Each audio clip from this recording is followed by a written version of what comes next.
예, 로마서는 크게 주제별로 7주제로 나눌 수 있다고 어저께 말씀드렸죠. 다시 한번 보겠습니다. 1장 17절까지는 복음에 대해서, 그리고 장절수는 무시하고 주제만 말씀드릴게요. 다음으로 두 번째 주제는 죄와 심판, 세 번째 주제는 칭의, 네 번째 주제는 성화, 다섯 번째 주제는 하나님의 섭리와 하나님의 주권, 그리고 여섯 번째 주제는 성도의 봉사와 사랑에 대해서, 마지막으로 바울의 당부 말씀 그리고 인사말에 대해서 기록하고 있습니다. 오늘은 이 가운데서 두 번째 주제인 죄와 심판에 대해 강론하고 있는 2장에 대해서 읽었는데요.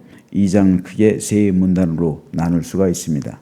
5절까지는 이방인을 판단하는 유대인들의 범죄에 대한 책망과 경고에 대해서, 6절로 16절은 이방인과 유대인들을 불문한 하나님의 심판의 이중적 보편성에 대해, 마지막으로 29절까지는 구약 율법을 소유한 유대인들의 교만과 위선 및 표면적 유대인의 무익성에 대해서 기록하고 있습니다. 오늘 이 가운데서 이방인을 판단하고 정죄하고 있는 유대인들의 범죄에 대한 책망과 경고를 나타내고 있는 3절까지 말씀에 대해서 살펴보겠습니다. 그러므로 남을 판단하는 사람아, 누구를 막론하고 내가 핑계하지 못할 것은 남을 판단하는 것으로 내가 너를 정죄함이니 판단하는 내가 같은 일을 행함이니라. 이런 일을 행하는 자에게 하나님의 심판이 진리대로 되는 줄 우리가 아노라. 이런 일을 행하는 자를 판단하고도 같은 일을 행하는 사람아, 내가 하나님의 심판을 피할 줄로 생각하느냐. 자, 여기서 바울은 유대 그리스도인들을 향해서 너희 역시 다른 사람과 동일한 죄인이기 때문에 함부로 남을 비난하거나 판단하지 말라고 교훈합니다. 어제 읽은 로마서 1장에서 바울은 먼저 이방 그리스도인들의 심각한 죄들에 대해서 지적하고 있습니다. 하지만 그렇다고 해서 유대 그리스도인들이 이방 그리스도인에 비해 더 나을 것도 없었습니다. 이방 그리스도인들은 율법을 모른 채 죄를 저질렀지만 율법을 알고도 같은 죄를 짓는 너희들은 뭐냐는 겁니다. 그러면서 왜 다른 사람에 대해서 판단하고 정죄하냐는 말씀입니다. 왜 너희들이 저지른 죄악에 대해서는 눈 감고 있으면서 남들의 죄에 대해서는 그렇도록 비난하며 비방하느냐는 말입니다. 로마서의 첫 번째 주제, 죄와 심판입니다. 그런데 여기서 우리가 알아야 할 사실이 있습니다. 바울이 말하고 있는 이 죄와 심판에 관한 주제는 세상 사람들을 향해 말하는 게 아니에요. 세상 사람들은 당연히 죄인이고 그로 인해 심판을 받죠. 이건 당연한 거예요. 바울은 세상 사람을 향해 쓴 것이 아닙니다. 로마서는 로마에 있는 교회 그리고 그 성도들을 위해 쓴 거예요. 다시 말해서 여기서 말하고 있는 죄와 심판은 로마 교회와 그 교회 안에 있는 성도들, 나아가서 그리스도인의 모든 교회와 그리고 성도를 향한 바울의 책망 말씀입니다. 그리고 하나님의 말씀이에요. 그렇기 때문에 하나님을 믿는다고 하면서 하나님의 뜻을 어기며 살아가고 있는 성도들에게 하나님의 심판을 강론하고 있는 말씀임을 우리는 기억해야 합니다. 가장 먼저 바울이 말하고 있는 죄가 흔히 저지르고 있지만 우리가 잘 알지 못하는 비판죄예요. 가장 쉽고도 성도들이 짓는 가장 쉽고도 뭐라 그럴까요? 가장 근본적인 죄라고 할까요? 우린 너무나도 아무렇지 않게 이 죄를 짓고 있어요. 간음죄, 도둑질의 죄, 이런 거는 너무나도 쉽게 드러나요. 우리가 죄라는 것을 인식하고 있어요. 근데 이 비판하는 죄는 우리가 죄라고 인식을 안 해요. 우리가 죄라고 여기질 않아요. 그러니까 매일 반복해서 짓고 있어요. 죄라고 생각을 안 하니까 우린 이 죄를 너무도 손쉽게 짓고 있어요. 그렇기 때문에 이 죄가 끔찍하고도 무서운 죄예요. 비판하는 건요, 엄청나게 하나님 앞에서 큰 죄예요. 간음죄보다 오히려 더 큰 죄인데 우리는 그것에 대한 심각성을 모르고 있어요. 그렇기 때문에 바울은 하나님께서 심판하신다라고 말하고 있는 거예요. 사람은 누구나 자기 자신에 대해서는 관대해요. 하지만 다른 사람에게 대해서는 무지하게 엄격합니다. 하지만 그리스도인의 삶은 이와는 반대여야 되는 거예요. 자기 자신에 대해서는 한없이 엄격해야 되고요. 남에 대해서는 한없이 부드러워야 합니다. 왜 로마 교회에서 다툼과 분열이 일어났을까요? 자기에 대해서는 관대하지만 남에 대해서는 엄격하기 때문에 그래요. 바울이 이걸 지적하고 있는 겁니다. 이것이 바로 서지 못하면 하나님의 심판을 받게 될 것임을 말해주고 있는 거예요. 경고하고 있는 겁니다. 오늘날 우리 교회도 마찬가지예요. 좋은 교회는 목회자와 성도가 나에 대해서는 엄격해야 되고 남에 대해서는 한없이 관대한 교회. 이 교회가 진짜 좋은 교회예요. 천국 공동체를 이루고 있는 교회입니다. 안타깝게도 많은 교회들이 천국 공동체를 이루지 못하고 반대의 경우가 되는 경우는 왜 그렇습니까? 나한테는 한없이 관대한데 남한테는 지나치게 엄격해요. 하나님께서 사람을 창조하실 때 완전한 존재로 창조하지 않으셨어요. 완전하지 않고 완벽하지 않다는 것은 불완전하다는 거예요. 불완전하게 하나님은 사람을 창조하셨어요. 누구에게나 단점이 주어졌다는 거예요. 장점만 있는 사람이 어디 있겠습니까? 세상에 의인은 없다. 성경은 말씀합니다. 완전한 사람도 없어요. 비록 우리가 하나님에 대한 믿음으로 칭의함 받아서 구원함 받았다 할지라도, 그래서 이것을 하나님께서 보시는 완전이라고 하나님께서 인정해 주시는 것이 그렇다고 해서 내가 완전해진 삶은 아니잖아요. 우리 인격과 성품과 삶은 여전히 불안해요. 불안정해. 우린 믿음으로 구원받았지 행위로 구원받은 것이 아니잖아요. 아무리 훌륭한 그리스도인이라 할지라도 단점은 존재해요.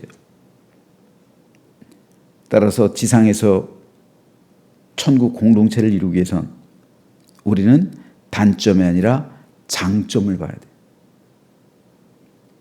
똑같은 사람이에요. 그런데 단점을 바라보면 그 사람 교회에서 사용할 수가 없어요. 장점을 바라봐야 교회에서 기둥처럼 사용할 수 있어요. 바나바가 바울을 그렇게 사용한 거잖아요. 바울은 장점만 있겠습니까? 단점도 있어요. 바울은 기질적으로 굉장히 다혈질인 것 같아요. 성경을 통해서 유추해 볼 때 바나바하고도 막 이렇게 부딪혀서 싸울 정도로, 그리고 사람을 죽이는데 앞장설 정도로 굉장히 다혈질이었던 것 같아요. 그리고 자기가 옳다고 생각하는 것은 끝까지 양보하지 않고, 심지어는 바나바는 자기한테 의인이잖아요. 바나바하고도 막 싸워서 그렇게 할 정도로 굉장히 좀 모난 것 같아요. 그런데 한편으로 보면 또 교만한 점도 있는 것 같아요. 내가 지극히 높다고 말하는 사도들보다 뭐가 못하냐. 맨 처음 바울 서신의 초기 서신을 보면 그런 말이 나오잖아요. 근데 마지막에 바울 서신 보면 어떻게 됩니까? 나는 죄인 중에 괴수다. 이렇게 고백하고, 바울이 그만큼 성숙해가는 과정이에요. 그 서신을 보면. 근데 초기 서신을 보면 내가 지극히 높다 말하는 사도들보다 조금도 부족한 게 없다. 아, 교만해요. 초기는 그래요. 그런데 바나바가 바울의 그런 모습을 봤다면, 그런 단점을 봤다면 안디옥 교회로 데리고 왔을까요? 바울은 그냥 초야에 묻혀 있을 거예요. 다소란 곳에서 평생 살다가 어쩌면 죽었을 수도 있어요. 하지만 바나바는 바울의 장점을 본 거예요.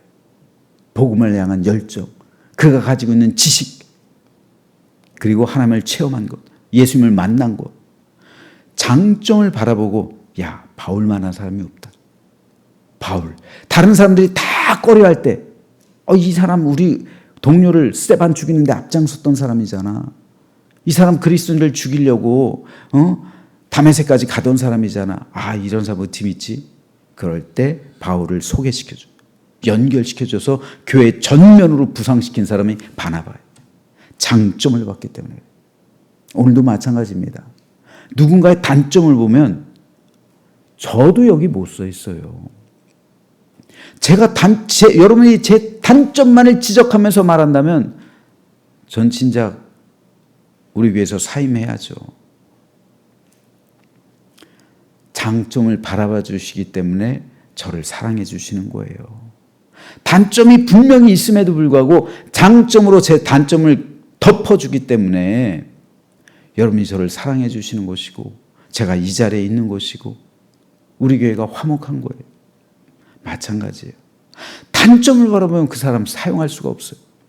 하지만 장점으로 그 모든 것을 덮어주기 때문에 여러분들이 기둥과 같이 우리 교회에서 사용되는 것이고 그리고 우리 교회가 천국 공동체가 되는 거예요.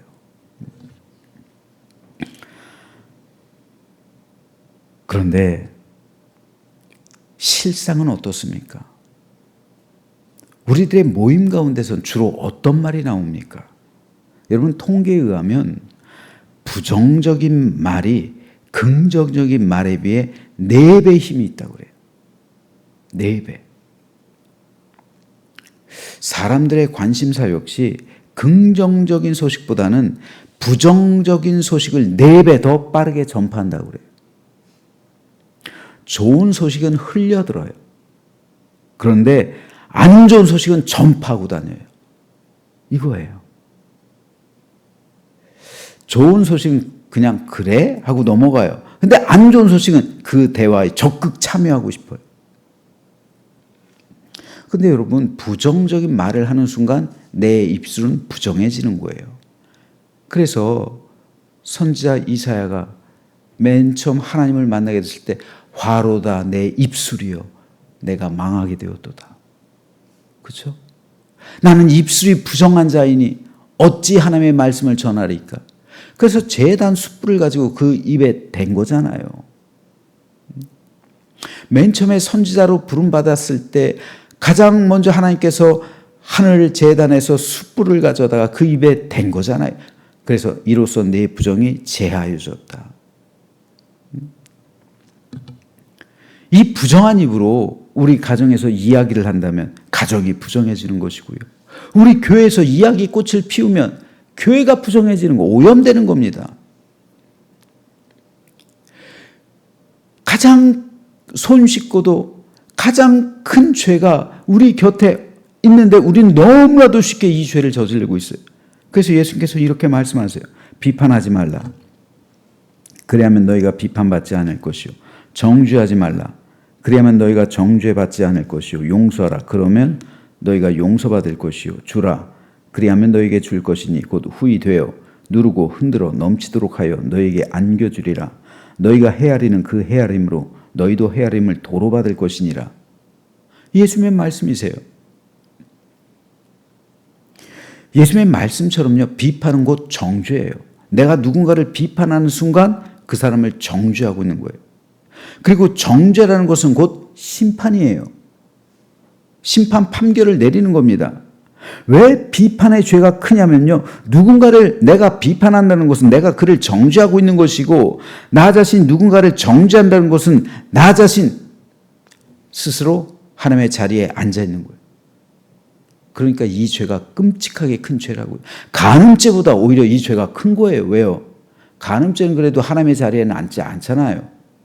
그런데 비판의 죄는요. 나 자신이 하나님의 자리에 앉는 거예요. 그래서 판단하는 거예요. 심판하는 거예요. 내가 그보다 낫다는 거잖아요. 우월하다는 거잖아요. 이건 교만죄입니다. 그리고 내가 그를 정죄하는 거잖아요. 하나님께서 끔찍하게 싫어하는 하나님의 자리에 앉는 거예요. 유다서 1장 9절 보면요. 천사장 미가엘이 모세 시체에 관하여 마귀와 다투어 변론할 때 감히 비방하는 판결을 내리지 못했다. 모세 시체 관련해서 모세가 죽었을 때 마귀는 이거를 사람들에게 알리려 하는 거예요. 그래서 우상 숭배하도록. 하지만 하나님은 이 천사는 하나님의 뜻을 받들어서 감추려 하는 거예요. 그랬을 때 둘이 천사와 사탄이 싸우게 됐을 때 천사가 마귀에 대해서 감히 비방하는 판결을 내리지 못했다.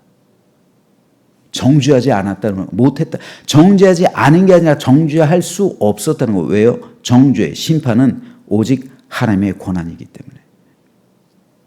하나님께만 그 권한이 있기 때문에 정죄와 심판은, 그래서 비방하는 판결 내리지 못하고 정죄하지 못하고 심지어 천사가 마귀를 정죄하지 못하고 다만 말하되 뭐라고요? 주께서 너를 꾸짖으시기를 원하노라. 이 정도로 끝났다는 거예요. 천사들도 이 정도로 말했다는 거예요. 근데 우리는 너무나도 쉽게 하나님의 자리에 앉아요. 내가 하나님의 자리에 앉는다니까요. 그래서 정죄하고 심판한다니까요. 가장 손쉬운 도구가 뭐라고요? 말로 판단하는 거, 말로 비판하는 거예요. 너무나도 큰 죄인데 우리는 아무렇지도 않게 매일 그 죄를 져요. 그러면서 하나님 앞에서 회개하지도 않아요. 그러니까 여러분, 우리가 낮에 기도하고 밤 9시 중보기도 하는 게 얼마나 중요한데요. 가장 중요한 우리가 회개해야 될 죄가 내 입술의 죄예요. 내 입술이 오늘 하루 동안 지은 이 부정한 죄. 이 죄를 우린 고백해야 되는 거예요.